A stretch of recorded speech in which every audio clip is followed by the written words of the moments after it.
So this is John Wood, President and CEO of Healthcare Alliance North America.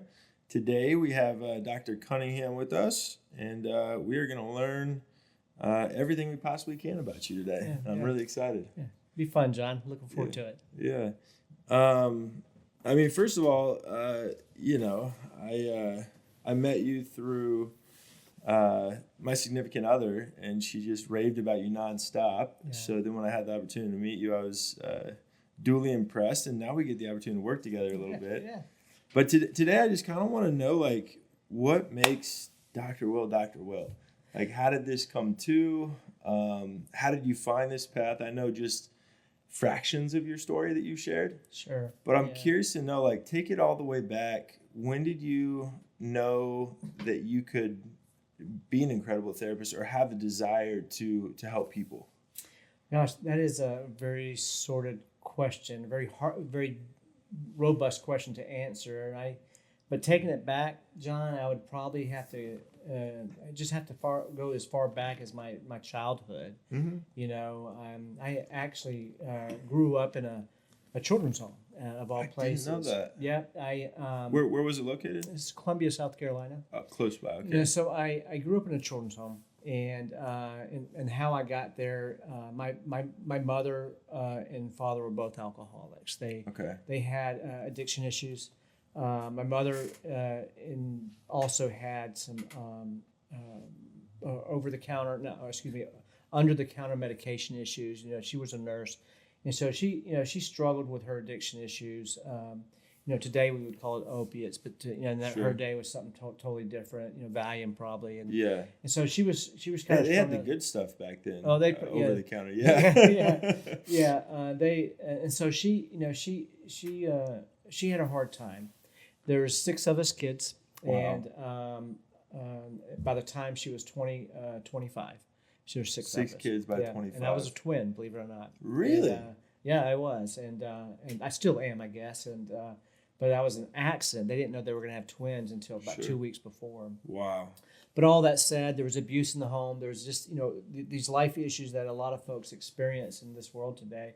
Was happening back then as well in the late 60s and early 70s. And my mother couldn't. She did the greatest thing that she could do. It may seem like she didn't do the right thing, but her and my dad split up, and she ended up putting us all in a children's home because she couldn't afford to take care of us. Yeah.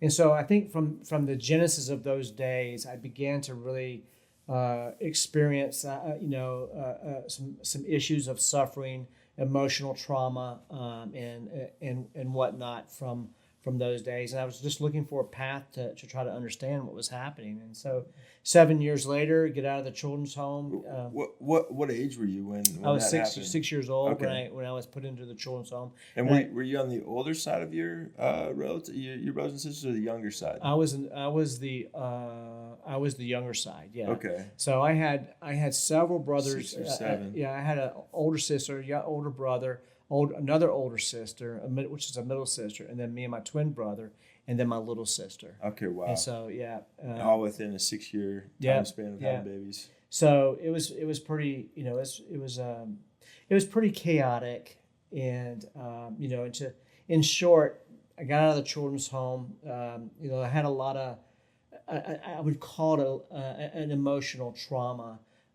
Big time.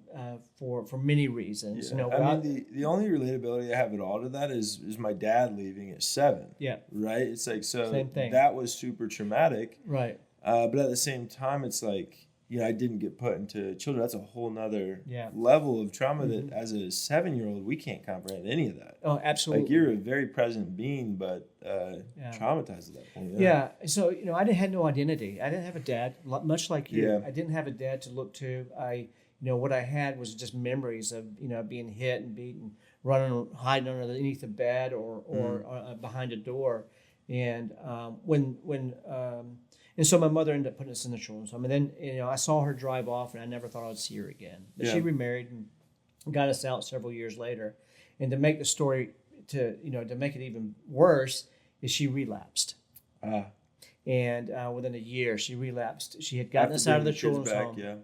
and then she put us back into the children's home. Oh man, And just so a that spin was cycle. major. Yeah. So talk about kicking a good guy when he's down. I didn't know what as a child and an adolescent, getting to this place of being a teenager, I didn't know how to process any of this. Of course not. And she did the greatest thing that she could do. I don't want to call her a hero, but she realized that she could not sustain 6 children on the income and she came from a well-to-do family, but she needed to get into recovery herself. Yeah. And that's exactly what she did. And I used to blame her for many years until I realized well into my 40s and early 50s that, wait a second, she's far more braver than she could ever have been because she had to.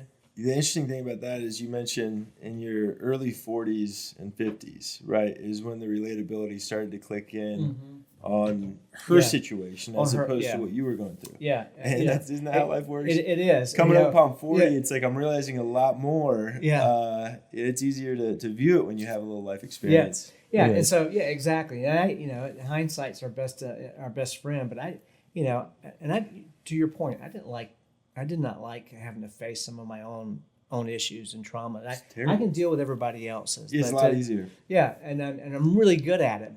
But to deal with my own, it was a little difficult. And all that said, she got us out, and 4 years later, I was in the Navy. Yeah, joined the Navy and became an intelligence professional, intelligence specialist is what they called us, and I began to work with just different different parts of the Navy. They have all the different special units that out there from EOD to the SEALs. And so I was able to do a lot of work with just different entities, if you will, of the intelligence community, and including special forces. It's. I mean, that part eludes me just a little bit because it's like you enter in the Navy with that expectation, or after they recognize, hey, we got someone special on our hands, we need to kind of route them this way. Like, how does that work? Well, believe it or not, mine was a little bit more organic. I went in as an engineer, and my dad was a mechanic, so maybe maybe I got that gene, and before he left, and so I enjoyed working with my hands and my mind and stuff like that. But I just didn't. Engineering was just not the thing for me in the Navy, and they had this thing about intelligence, and I was fascinated by it. Yeah, and I just was. Information was always important to me, and obviously, as a kid with that background, I was hungry for truth. Yeah. And so that was kind of the organic piece that drove me, because I just wanted to know. And so the next thing you know, they have something called striking out, and I struck out to be an intelligence specialist. Okay. And that's how I got it. They loved it. They brought me into their operations, and then they said, you have to sign a waiver and then sign on for more years of the Navy, and we'll send you to all these fun special schools. And that's what I did. Wow. And so it was great. I had all these things that give you top secret clearance, and and then once you get your top secret clearance, they kind of ask you want more. They have caveats behind your clearance, and so they read you into all these programs. And I think part of how this all connected with me here now, and what I do maybe with Oasis and your organization and the community that you and I live in. One of the things that had taken place is I got job after job, assignments after assignments, and some of the most coolest things in the world. I can imagine. Yeah, it was just fun. I can't fully imagine, but I can picture, especially like at that age, how exciting that could be. Yeah, exactly. It's in my 20s. Invigorating. Yeah, 20s, late 20s, early 20s, and late 20s, and traveling all over. Yeah, with a purpose too. Huh? You with you're not just tourists. Oh, yeah. You're there with a purpose. Oh yeah, absolutely. Yeah. I remember and this is probably dating me, but a little bit. But I remember 45, right? No, it's when the Olympics was going on in Seoul, Korea. Okay. We were assigned to go and provide, as intelligence embed into Seoul, Korea, and collect information. Of course, I don't know if that's even good to mention, but that's what we did. That was during the '88 Olympics, and Wow. we had Wow. assignments like that all just to watch and monitor and provide situational awareness. Yeah. I loved it. So And with that, do you get like full clearance to be at any event you want? just Pretty much about, anywhere? yeah, just about, absolutely. Sounds And- fair enough. Yeah. And so we did that, and as the years go by, I had all these different assignments, and then I took a time out. I got out of the military for a season. I did, and then I ended up staying in the reserves just so that I can keep my clearance and keep work, because I was still fascinated by it. And then About how old were you then? I was in my 30s then. Okay. Yeah, All right. in my 30s, mid 30s, and so as a weekend warrior, you go and you spend time somewhere once a month, and you're still doing your job as an intelligence professional and everything else, but you're providing services to other organizations based on what the government's needs were. And then I did some ministry work, just kind of got involved with some organizations and charity work and everything else. And then 9/11 happened, and I happened to move from Hawaii to here. Gosh, I remember 9/11 so well because I was in high school at the time. Yeah. And when 9/11 was going down, it was like the first time that the school stopped. Yeah. Right, and then they're putting the broadcast on the school, and I remember I was in my history teacher's class. Gosh, I wish I remember her name. He's a very inspiring guy. But anyways, just seeing the magnitude of that, it stopped the U.S. Mm-hmm. Like we all stopped and watched. Yeah, absolutely. Yeah, it really took us back. Yeah, and I just felt. I'm watching it. I just I need to do something, and so I right after that happened, I sat down with my kids and. And I remember, telling my kids, there's this quote by Edmund I like, and it says, bad things happen when good men stand by and do nothing. And I shared that with my kids. I said, beautiful, isn't it? Yeah, it is. And maybe it was overly noble, but I said, your dad's going to have to go do something. I've got this education, this skill set, and I'm going to look into doing something good. Right. And so, sure enough, the Defense Intelligence Agency, had a posting, and they asked me to go overseas with Special Forces. 7th Group at the time was over there, and they asked me to be their intel embed.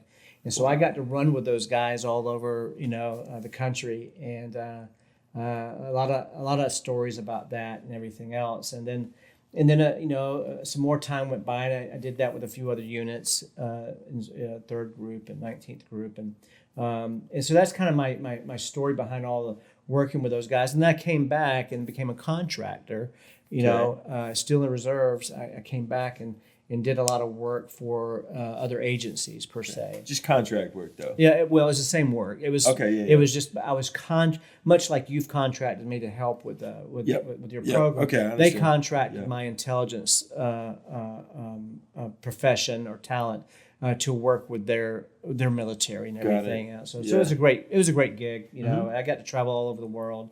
And so it allowed me to be in just all these different countries and everything else. And so, to answer your question, how did you get, how did you get involved in this? Well, I love people. Yeah. From the genesis of my broken childhood, I just saw a great need for really just coming alongside people and doing life with them. Yeah. And I think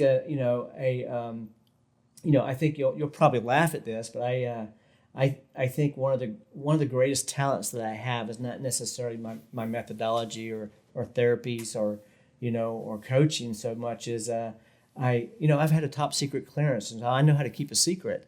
So, yeah, there you go. So that's always one thing with me and therapists. Like if I switch or have a new one, I'm interviewing them for the first couple of sessions. I want to know, like, hey, do you respect HIPAA? Yeah. Is what I'm telling you confidential? Yeah. I don't have to do that with you. Yeah. So I mean, I always Yeah. tease and say, yeah, I know how to keep a that. secret. Yeah. So yeah.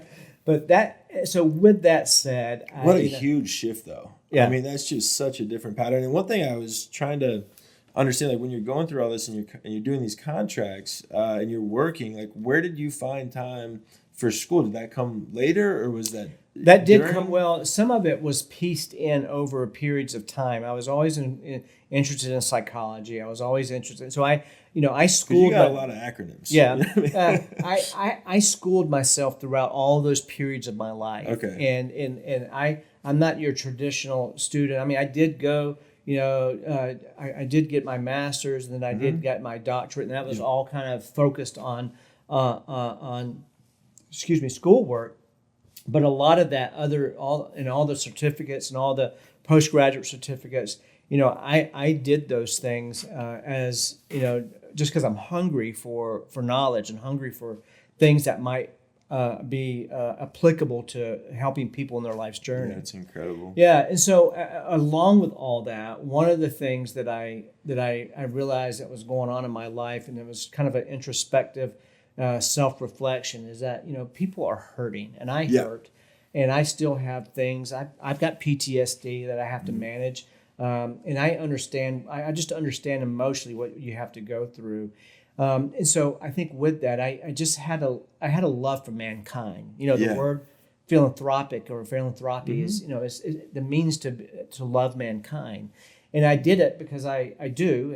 And I know that you do, and that's what we're about, or what your organization is about, because we want to see people well. And I've seen it throughout my life. And as I say that, I remember being overseas once, and I was doing a different program with a different organization. And I happened to be in Lebanon, Beirut, Lebanon, and in the surrounding area. And there was a huge refugee issue there from the Syrian conflict that was going on. ISIS had overtaken Syria and pushed out their own ethnic group. Wow. And many of those folks went into different countries like Jordan and Lebanon and in Turkey. And so there's over 2 million Syrian refugees. And so I went over to work with some organizations over there to help provide some situational awareness and some training. And what year was that? That was in the mid 2000s. Okay. Mid 2000s. Okay. So I did that, and then along with all that, it really hit me that I'm a warrior, and I have a warrior's heart. I don't want to be a self-proclaimed warrior. I don't want to do that, but I just have a warrior's heart. You got the scars and bruises and the trauma to classify that. Right, and I had I just had a deep desire to fight for mankind and fight for justice of some sort. And so, and I remember, and I don't know where the voices came from, but I just felt like something was planted in my soul at that point. He says, well, you're here, but your weapons are different. You have a weapon now, and so you're no longer carrying a gun or some technology of some device of weaponry or whatever. But now you're with people, and you have to carry love, a weapon of love, a weapon of kindness, a weapon of compassion, and a weapon of concern. Because this is mankind, and this is who you love, and this is because you're part of it. Right. And so that's kind of how all that happened. And then I began, I cracked down to get all the things that I needed to get done. I had opened my practice at that time, and and I really made a decision at that point. So I really need to be serious about helping people. Yeah. And so to sum it up, I just want to love people and love them well. And so when you invited me to be a part of helping love people and love them well, I couldn't say no. Yeah. No, I mean, that piece of it's been incredible. And just some of the other work that I've seen you do personally, and like your availability for folks when they're at their bottoms, always answering your phone, texting nonstop. It's just incredible. It's not normal. It's hard to find. Yeah. Well, I appreciate that. It is very hard to find someone that has the level of passion to where it's almost like it's small sacrifices or big potentially in your personal life to make sure others are okay. Well, it is. But I'll go back to my quote. bad things happen when good people stand by and do nothing. Right. And it's on my conscience. I have the availability to do that. And you have a family. My family's all grown and gone. Yes, that's the tricky part, right? Yeah. Because we come here and work, but then like when I get off work, I'm a taxi driver. Yeah. Oh yeah. So, Exactly. yeah. You're Uber, man. I got my son's basketball for this. It's at 4:00 or whatever, and then we got my oldest daughter's dance, and I thank God for Allie and Vanessa, who help a ton with all that stuff. But yeah, it's full blast. Yeah, it is. It's great. That's your season in your life, and then. But for me, my kids are all grown and gone, and I'm now able to devote, my time with to a new value in my life, and it's the people that I feel like God puts in front of me. And so if it's John today, or if it's our friend Will tomorrow, I'm going to pay attention to them and do whatever I can to help them navigate their life. And I think with that, that's counseling, that's therapy work, and that's advising. Sure. And then I realized one day that I had difficulties with a lot of clients coming in, and a lot of things were not changing. And so that's where the coaching came in, as I needed to design and find some methodologies to really help people reach goals and be well. Yeah, this is where you and I are very similar, right? So like I started Oasis out of passion. I have my story and all these things as well that I've been through that led me to wanting to start that, right? And then I started it with very little knowledge, knowing I needed an incredible clinical team if I was going to be good. But we started it as a 30-day program, right? And my frustration came in when we were not that successful. I feel like we were better than some, but every, at least a piece of every day, and you do the same thing, is like just trying to figure out a slightly better process until the success rates go up. So I love that that's how you got into coaching. Like, you are doing the therapy piece, and you realize that a lot of people need this. Yeah. And the crazy thing, like, and a lot of places talk about doing coaching, right?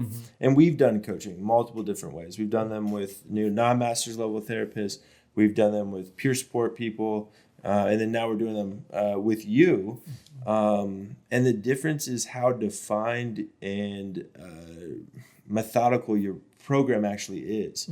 Like, just, I could think of some current examples, and of course I'm not going to say names, but these are clients that we had that were kicking and screaming and didn't want to even be in treatment, that now, after working with you and working with some of the people at our center, they're asking for extensions, and that's incredible. Yeah. Coming from like every word out of their mouth being a lie to having a lot of truth in there.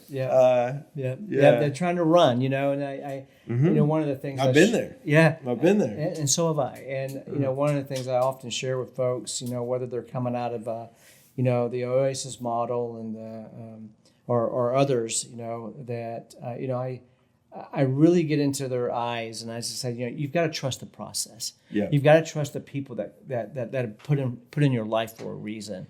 And I share that with them. I said, this is a one-time thing. Look at it as a one-time thing, and it's going to be the greatest investment of your entire life. And that's what people don't do. They don't think about investing in themselves in such a way. And that's why I like the coaching piece of it. I enjoy all the therapy models and everything else. But the coaching is really about getting, fine-tuning a more balanced life and having well-being. Yeah. And I often tell people, I say, listen, it's not always about happiness. We can run to things that make us happy, but it's about having well-being. So when the happy things are not there, you still have well-being. Yep. And that's the whole point, because we're going to go through all these different emotions and everything else. But I'm glad to hear that, John, that, some of the folks are just, kind of changing their tune a little bit, They just got to trust the process. And it's hard because I want to run, I want to get done, I just want to graduate, I want to be over this and be well. Yeah, well, I want to get back to work, I want to make money, but all these things, normally, especially in the first couple weeks of recovering, is in the back of their mind, what they're really saying is, I want to get high. Yeah. Right. But they're telling us, I need to do it. Got to do this. Got to do that. And that's just how our brain is wired. And unfortunately, when we get hooked on anything, really, it takes so long to rewire to get off of it. Yeah. So, like, I hear what they're saying, but then I also hear the underlying reason for why they're saying it. Exactly right. It's like, if you don't have time for this, then Yeah. Yeah, and there's a lot of science in that. In my program, in our program that you've allowed me to share with your organization, it's all evidence-based and science-based, and which is very, very important. Fully researched by with all the professionals that are out there, and so it's not a joke. No. It really is. If people can follow and maybe adopt some of the principles and philosophies and precepts that are there, their perception of life is going to change. And even as you share some of the things that you just shared, I often think about just one of the tackles that I have sometimes with folks, regardless who they are, is that they don't understand the science of how their brain works. They get addicted to this thing called this dopamine transmitter that is, of course. And that's what's really happening, and they keep going back to that. Yeah, And, or something different, right? Yep. It doesn't have to be a pill form or whatever the substance is. It can be anything. It could be. There's a lot of dopamine available from a lot of different sources. I like Tesla cars and motorcycles. Oh, I love cars, and I love driving. I'm fast sometimes, Yeah, and I'm you and I were talking about golf earlier. I like golf. I mean, I don't play a lot of it. Yeah. But I get a rush. Me too. I get a Me dump. too. And it's like, oh my gosh, that would be kind of cool to go. We were talking about Pebble Beach, there are fun things, and one of the things I often share with the folks is that there's a theory that's a scientific proven theory called Hipps rule or Hipps law, and neurons that fire together will wire together, and it's about changing your habits. Yep. And so it's the whole idea is when certain neurons, you get so used to firing off these neurons that talk to your nervous system to tell you to do. To act a certain way, well, you may need to refire them so they wire to the right neurons and change your life and change your habits and so forth. Yeah, a lot of stuff there, but no, it's all 100% accurate. I mean, the thing is, when I think about golf, right? Because I'm a big golfer, and it's one of my therapeutic outlets, right? Yeah. Get a lot of dopamine from it, get a lot of frustration from it at times, but it's a lot like life. Like, it's just a series of mistakes on the golf course. It's on every level. You talk to a pro and they'll tell you it's a series, like it's just a bunch of mistakes you have to overcome. That's how you play golf. And then, of course, you have those rounds, or we have those days in life that everything just goes right. But that's pretty uncommon. Normally we have those days to where, okay, how are we going to meet this challenge? Yeah. And it's taken me forever, especially with golf and with life, it's taken age to just look at, okay, I've hit a bad shot, right? And now I have a wonderful opportunity to hit an incredible shot. Yeah. Rather than getting frustrated about, the circumstances that happen in life or this and that. Yeah. Just continuing forward. Yeah. I, as you say that, I have this story, very quick story. One of the best golf tips I've ever had, and I think you can apply this to life, to addictive behaviors, to habits, unhealthy habits. I remember learning how to play golf. My handicap is horrible. I just like to play. Yeah. We got to get out sometime. Yeah. I'm definitely not going to talk about that with you, because I know your handicap's a lot better than mine. But I remember when I was learning, I was on the tees, I just had a very difficult time with my one wood. Okay. I had a very good difficult time. For you, yeah. I was very good with my three. Okay. And my three driver, and because it was smaller and I was in more control of it. And I remember, with a bunch of buddies that were very good golfers and playing, and I would go and make my approach, position myself with the tee, and I'm just trying to find the right stance, right grip, and everything else. And I would use my one wood and or driver, and I would hit the ball and it slices or hooks, and or it grounds, and I'm like so frustrated. Yeah. In my so because I'm with these dudes that are really good golfers, and it's like I can't wait to get back to the clubhouse and just go ahead and get this over with and get ridiculed. Yeah. And just a good friend of mine just walked up, and because I was taking a mulligan, and just trying to get better at this, and he just comes up and he says, "Stop thinking about it." Yes, that's stop thinking key. About it. Don't that's overthink this. Yeah. Just go. You already know what to do. You've already got the grips and everything else. just go out and swing the ball. And I Yeah, think just go have sometimes, fun. Yeah. So that as a metaphor to say sometimes we overthink our life. We absolutely do, and that's where the fear lives. That's And where the problems of Yeah, our that's life. where the problems. That's where the anxiety lives. Yeah, everyone's gonna have hurdles. Unfortunately, as humans, that's just part of the story.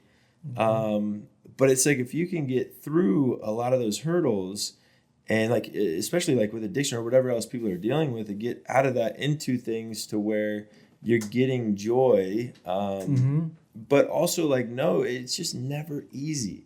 I think when I was young, I kind of thought, first of all, I was invincible, right? I think a lot of people do when they're young, but I thought it was kind of going to be easy. Yeah. This whole life thing. No.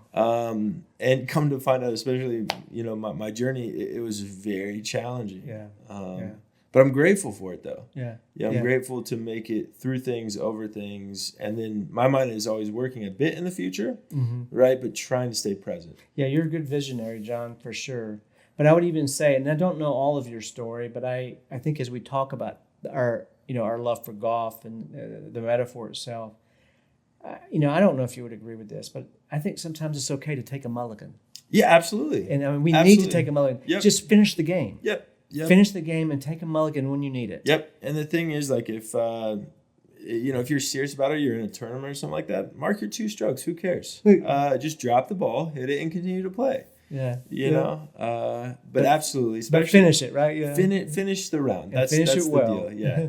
Yeah, and finish it with your head up. Yeah. I Exactly. can think about some stuff I've went through in life where, I mean, it's just incredible to still be here.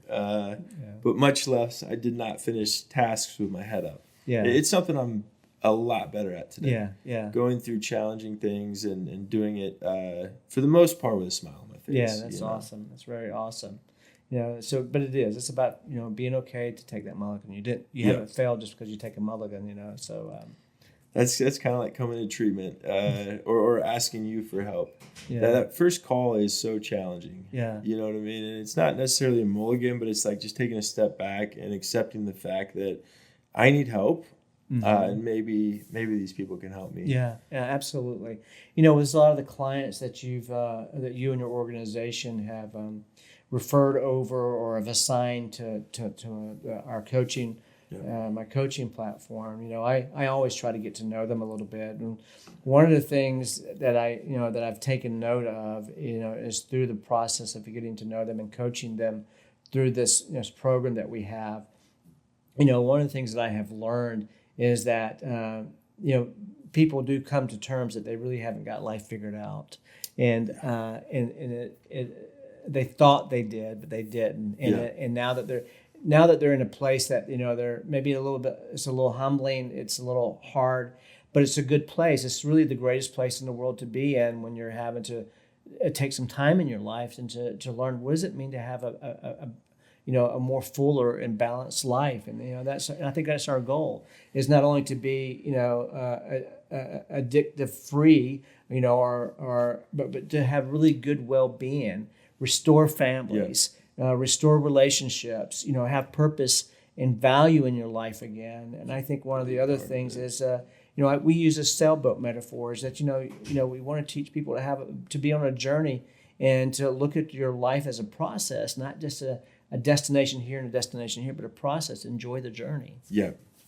Yeah, that's the biggest trick, and I think that's what the goal is. Yeah, like how do we get humans that we have the opportunity to work with to just be enjoying whatever the journey is. Yeah. And I love that you separate the two between like happiness and wellness, because like living a well life that you can be proud of and have purpose. Yeah, that's I think the best we can ask for as humans. I'm not sure. I mean, I know some people have these crazy capacities to where they can do all these incredible things. Yeah. And a lot of that's God given, right? Yeah. God can only give so much. Oh yeah. But that's the one thing I love about the coaching program, though, is how you break stuff down almost from like a scientific level. You're almost like a mad scientist. I probably am going mad, John. No, come on, not yet. I can't do it yet. Right? Yeah. Oh man, but with all the things that you deal with and all the people you help, I imagine there's a little insanity from time to time. There is, there is. I have to get alone and get into my thoughts sometimes. I was thinking, John. I know you and I've had. We're getting to know each other over the last year or so, and I'm really privileged to know and to be able to have a person like you in my life and your family as well. But I think about some of the conversations we've had. You're such a visionary, and we have we're developing and getting much better at having a really great coaching side or coaching program for clients that need it, and even staff that might need some resourcing at times. One of the things yes, that's a big part of it sure, too. Yeah, I think one of the things that you've shared with me, and I know I'm just kind of throwing this in, but you would love to see more of this to be online and be remote. Yeah, just more accessible. Yeah, because you have people from all over the nation probably reaching out to say, hey, we need this, and maybe there's some things there we've got to work on or that I've got to work on to get better at it. But I know that's a great vision because it's about loving people and trying to love them well. And the fact of the matter is, we're in a busy society. We're all connected to the internet. If we have professional careers or whatever that we need to step aside from, a lot of us don't have the time. We think, right? We do. It's an illusion to think we don't have the time. But anyways, like if you're supporting a family or needing to do things, being able to go to detox to get your body, more healthy, then go to treatment. You might have 30 days for that. And then hopefully longer, our program's as long as it takes. So as long as people can stay. But some people can't. And that's why I want to really start to develop the remote stuff and the remote coaching that, they can stay with them as long as needed. And you've got some people doing that already. We do. Yeah, we do. And we've had good success with it already, just getting it started. But I'm curious, in your opinion, though, from everything that you've seen, and especially I know that you focus everywhere, not just on the addiction side, but mainly just kind of focusing on addiction. How long would you say it would normally take for someone to really rewire their brain into an area to where they're living that quality life? Very good question, and I do believe that in answering it, I'll caveat by saying every person's a little different. I love that. They women are different than men, and it does depend upon their level of issues. Because one of the things that we don't want them to do, and this all too well, is that we don't want them to replace something with something else. Yeah. We want them to have well-being. In other words, they may move away from one addiction, and they may jump into something else that might just as unhealthy for them later on. Sure. Yeah. And the whole idea behind that is, I think to start seeing the sunrise on wellness and changing unhealthy behaviors and having better habits. For what we try to do here, or what I try to accomplish with, there should be somewhere between 20 and 30, coaching sessions to kind of see some aha moments. And it doesn't mean they're out of the woods, but because I'm a firm believer. Are we ever though? No, we're not. Yeah. And that's why I was getting ready to say I'm a firm believer. There's I use a model in my practice. Counseling, coaching, and mentoring. And the mentoring piece is, you should pick up the phone, do a wellness check, do a wellness check, once a month, see where your client's at or see where people are at, and stay connected to them. And I believe in long-term relationships. Yeah. And there should be no reason why any of the clients that come through your organization or any of the clients that come through my hands, that they should, if they're going through something, just pick up the phone, and say, hey, can you talk to me for a few minutes? I just want to make sure I'm right about this. It's a mentoring moment, And, you have some of your own family members do that. I have my own sister does that, So, and it's just great to be able to have that connection, And I would hope that all the folks that come through your organization and the ones that you allow me to help support your cause, that they would always be reaching back to some of the staff people or whoever you have,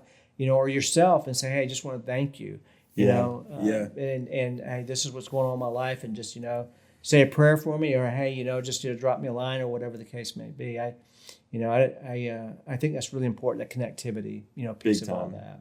Yeah, staying connected to something is absolutely huge, for sure. Yeah. Whatever that is for the individual. Yeah. But yeah, I'll tell you what though, when you get those letters or emails or text messages from family members or past clients that tell you how well their son, daughter, husband, wife is doing, or it's first person to where they actually, I've got a couple letters and a lot of emails from people sharing their gratitude of their new life, and that's what we're doing here. Yeah, I think it's awesome. Yeah. It's really gratifying work, but people do need to make. They need to make the first step. They need to make a decision. Yeah. They need to invest in themselves, invest in their own wellness. I mean, I don't like to put it that way, but we invest in so many other things. Invest in yourself for a change. And I think that's extremely important, because you have what I see that you're doing, and I don't know it all. I just know the a little bit of pieces that you have asked me to come by and support you with. But and I was talking to some of your staff member earlier today, and I said, you have such this organization has such a great robust opportunity for people to really invest in themselves and get well and grow. Yeah. And they become a productive a member of society again, and find worth. Yeah. Truly find worth. Have an idea of a direction they need to go in or want to go in, and they always have a resource to come back to, if they need. Absolutely. That. Yeah, and that's something I want to continue to develop and get your help on. But having the proper technology to where maybe we have our app to where they can plug in, ping anytime. Maybe they're not willing to make a phone call. Just making sure they know the path that we're always here for them. Yeah, that's important. Yeah, just always a part of the family if they come through. I was in Walmart last night, and a past client of ours maybe came through in 2019, something like that. Back when we just had Oasis. I was the ops manager over there. We had our clinical team. I was, for the most part, the admissions team as well. We didn't really have a lot of staff. We had incredible clinicians. But anyways, I saw him in Walmart yesterday. We're both buying basketball cards, right? Because we both collect basketball cards. And sometimes I like to pop over there and get a pack, and he was buying a pack. And we ended up chopping it up for like 20 minutes right there in Walmart. Yeah. Brought me up to speed. Got an incredible job now. Yeah, that's awesome. Him and his family are doing amazing. Yeah, that's awesome. And just like being able to see that is incredible. Yeah. And now of course, like we've probably exchanged 40 text messages. Oh, wow. About basketball, football. He just got into it a couple months ago. It's something I've been passionate about for a long time. Yeah. But just having those connections and then seeing the people in the community doing well is super exciting for me. That is exciting. That's a win. It's a win-win. Huge win. Yeah. Not only for you, for the organization, but for him, and especially his family. And his family, yeah. Does he have kids and stuff? Yeah. And especially for them. Yeah. You see how the ripple effect, I mean, you know this, but I just got to say it. The ripple effect is going, just from this work and really spending time with people and trying to help them. The ripple effect is going further than just, you or him, but now to his wife, his spouse, his kids, probably his in-laws and so forth. And it's amazing to see the wellness that's growing there. That's great. Yeah, I know. And it's like I can almost see that in my head almost. But I wish we could put that in digital format and watch the impact. Yeah. You know what I mean? Because if they really get past that mental block of like, I need this or I need that or I have to have this, back into refocusing on the family, like how do I get these connections healthy? How do I support them? How do I support my community? How do I do this well? That ripple effect, an energetic ripple effect is incredible. Yeah, no, that's definitely what we're here for. Yeah, absolutely. Yeah. Absolutely. Yeah. Any last words? Like if you were to talk directly to someone maybe in need of help, what would your message be for them? Let's say they're complete, because we serve the full demographic. Sure. Indigent population to, the 1%. We serve everyone. But what would your message be to them? Oh, that's a great question.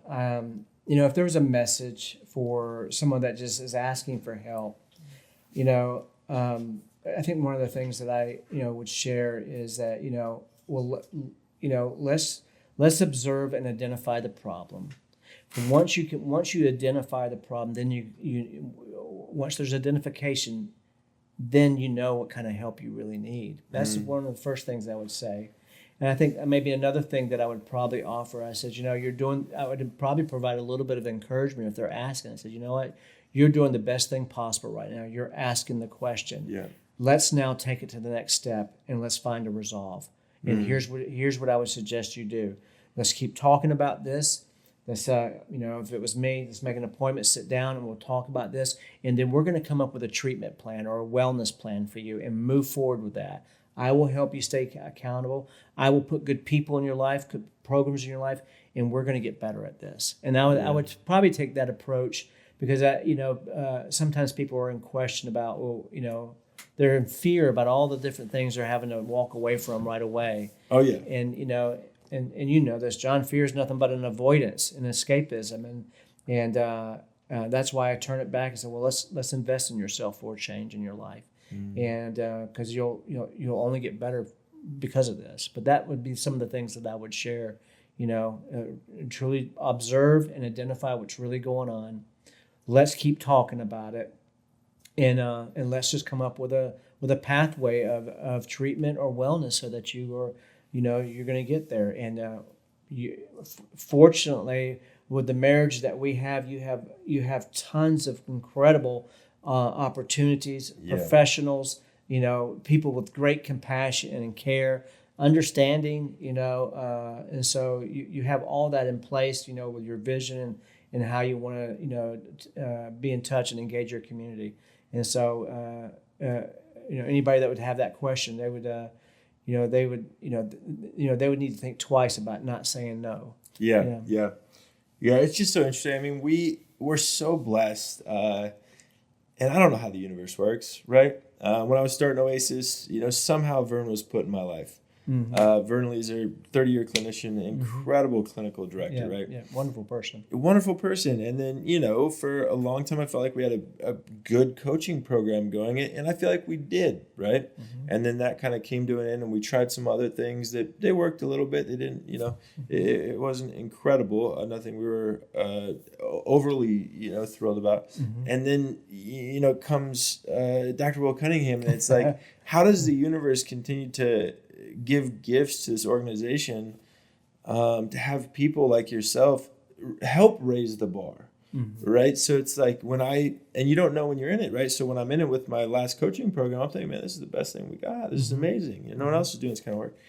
And then we get to start to work with you, and, I start to understand the diversity of your coaching, mentoring, and everything else that you do. And just the opportunity for some of our clients to be with you, to spend time with you, for you to break down things on a very analytical level, and help explain stuff to folks. It's just they get cognitions that are uncommon. So you're able to reach some of the clients that I think we have struggled with in the past. So I'm very hopeful for this year. Everyone that you get to work with, I already know our success rates with them are going to go up. And for that, I feel super blessed. I appreciate you saying that. Well, people are worth it. They are. They really are. I know that right? Yeah, I know that our society doesn't say it a lot, and we don't hear it a lot. And most people beat up themselves. Big time. But I'm good at that. I don't know if you are. I can be, but I believe that we are really worth it. And it kind of goes back to maybe a lot of the earlier things that I said, when I was there in Lebanon and in Beirut and working with these organizations. Although I was a operative, if you will, years before dealing with, this Syrian population. Now I'm there to help them, and what's wrong with picking up a weapon of love and a kindness and a weapon of compassion and care and understanding. It's just a different weapon. Such a huge shift. Yeah, and you're tackling this from a different perspective. Yeah. And I didn't have to pull out my long arm, my sidearm, my gun, and make threats. More effective. It is far more effective. And that's what people need. We're not meant to be alone anyway. We're not. We're meant to really help each other. So I appreciate the kind words. Thanks. Yeah. And the beautiful thing is we already aligned from the beginning too, because like you work with every demographic too. Like when I found out that, you'll provide therapy to really anyone that asks. Mm-hmm. If they can't afford it at the time, you allow them the luxury of continuing therapy with you. I sure will. I won't turn some people away. No. Yeah, and we've historically always been the same way too. I love our scholarship clients just as much as any other client we have.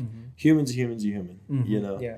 And they're all so diverse and unique and different. And I can only imagine within your overall practice that there's a lot of diversity there. Yeah, there is. A wide range. There is tons. I mean, I have, from every walk of profession. I've had SEAL operators. I've had CIA agents, literally, that have, I wrote this book and that people picked up. I had this guy in, believe it or not, what's the book called? France, Where I Belong, okay. A Journey Declassified.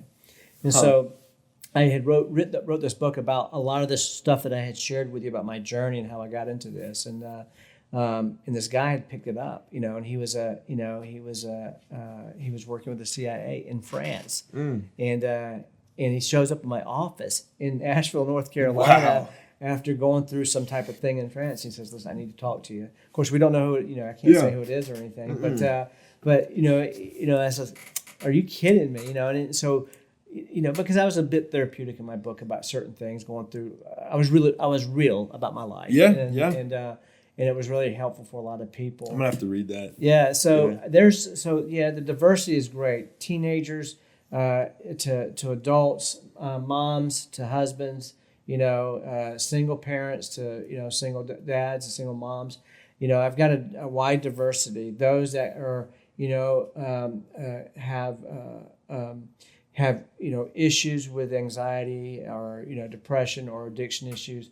Nobody is without a need of care, and I think that I don't know. I just try to practice a model. Maybe it's because my values have changed a little bit that I just don't want to leave no man behind. I want to do good, and so sometimes I know that I can. Some people might think I'm pricey, and I'm not, but I think sometimes if they can't afford it, I'll scale it for them so they can afford to get some treatment and plans, because if they go to anywhere else, they may not get it at all. Yeah, we do, and we try so hard to do the same thing. Yeah.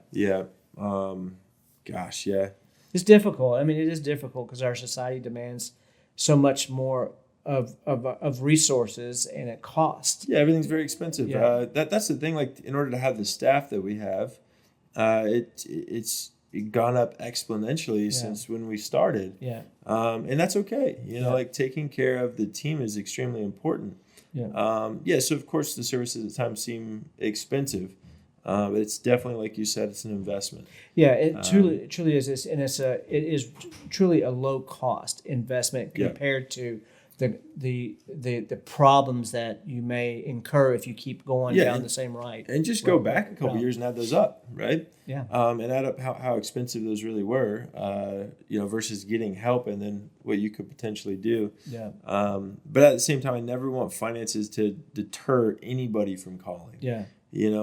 I've let admissions reps go before. From listening to a call with someone that clearly states they don't have resources, and then them just kind of cutting them off really early. Right. That's not what we're about. Like if we don't have scholarships available, we're gonna find something. Yeah, absolutely. We're gonna find a place where you can get help. Yeah, that's awesome. Yeah, I love the work we do. I can't stop thinking about because this is something I used to be really stuck on, the effect, right? So like we have the client, but the energetic effect on all the people in their life. Yeah. I can't stop thinking about it, especially today, because I feel like society, it's just proven that like it's more challenging. It is. More people are medicated. There's a lot more depression. There's a lot more anxiety. So like putting those good energies back out into circles that hopefully become wider circles, is crucial. I think now more than ever. Oh, absolutely, absolutely. Recently, there was a report that came out. It's called from the Pew Trust or the Pew Report, and it is. They said now that as of last year, this was the last year's statistics, that 47% of America is now considered having problems with anxiety. Wow. And the problem with anxiety, You just chalk that up to 50%. Yeah, absolutely. It is right at 50%. And the problem with anxiety is that we, in a coaching moment with John here, but anxiety is nothing more when you're not in control of an act, experience, an event. Right. And so what you do is you go and find something that you are in control of humanly. And that's where the addictive behavior comes in. And so when we have such a high rate of anxiety in the world that we live in, far bigger and far more problematic, far more questionable, well, people are going to find some type of outlet or something they're in control of. But the problem is it ends up controlling them. Yeah. And that's where the addictive behaviors come in. Yeah. Yeah. And that's what we want to help people do is say, hey, we got to figure this out. Slow down, Yeah. I don't remember who told me, but someone was talking to me about the director a long time ago. And it's like, we have to stop being the director. That's not our job. Yeah. Yeah. Source energy, God, the universe is in control. Yeah. It's by all means not us. We can just do our little part. Yeah. But normally when my anxiety flares up, it's those things. It's stuff that I can't control. Yeah. Or it's in the future, and that's where fear comes too for me. Sure. And I'm grateful for practices that I've finally put in my toolbox over the years that I can use. And then sometimes those practices I have to call someone for help. Yeah. Because absolutely. I can't handle it. Yeah. It's absolutely right. You're absolutely right. And I think that's really important. You have to and that goes back to what we said earlier. That's the first wave of identifying, hey, there's something going on. I need to talk about it. And once you've done that, we've identified something. Now we can get on a pathway of resolve. And, so that's great. That's awesome. Well, Dr. Will, I appreciate you so much spending time with us today. It was a pleasure. Yeah, I learned a little bit more. But again, just sharing gratitude for having you on the team, man. Thank you for allowing me just to, do what's right in front of me. I really appreciate it. Yeah. So it's awesome.